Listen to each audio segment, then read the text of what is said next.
Use பண்றீங்க. He can humiliate Mary. அவளை சிறுமைப்படுத்திருக்கலாம், அவமானப்படுத்திருக்கலாம், எல்லாமே. ஆனா இவர் செய்த வார்த்தை, அன்பானவர்களே, மரணத்திற்கு கூட அவளை கொண்டு போயிருக்கலாம். But still he doesn't do that. விவாகரத்து பண்ணிருக்கலாம். இன்னைக்கு பாருங்க, அர்த்தமே இல்லாத விவாகரத்துகள் இன்னைக்கு, காரணமே இல்லை. பிள்ளைகள், வளர்ந்த பிள்ளைகள், அர்த்தமே இல்லாத விவாகரத்துக்கள். எனக்கு அது பிடிக்கல, காரணம் என்ன தெரியல, எனக்கு அது பிடிக்கல.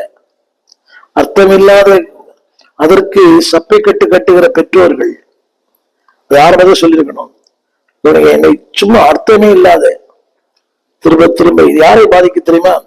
உங்கள் சமுதாயத்தை, உங்கள் பிள்ளைகளை, தேவனை, திருச்சபையை. திரும்ப ஒவ்வொரு கிறிஸ்தவ விவாகரத்து ஒவ்வொன்றும் திருச்சபையை பாதிக்கிறது. எனவேதான் கர்த்தர் சொன்னார், தள்ளி விடுதலை நான் வெறுக்கிறேன். அதற்கு ஆதரவாக பேசுகிற நிறைய பேர் இருக்கிறாங்க.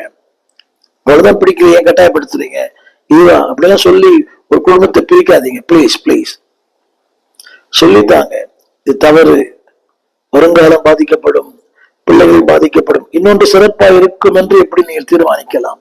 இதுவே சரியில்லையே. நீரறியா யாதும் நீரிடா என் தலை முடியும் என்னி நீரே. அவர் அறிந்துதானே, அவர் அனுமதித்துதானே இதெல்லாம் நடந்தது.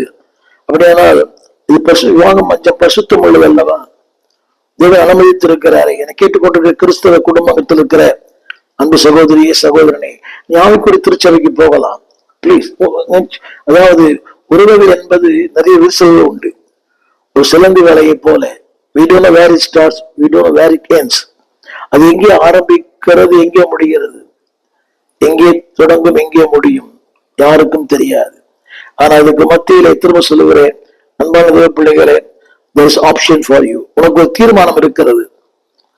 அது சொல்லப்பட்டிருக்கிறது 21:14 கூட. அவன் அவளுக்கு அவதூறு உண்டாக்கலாம்.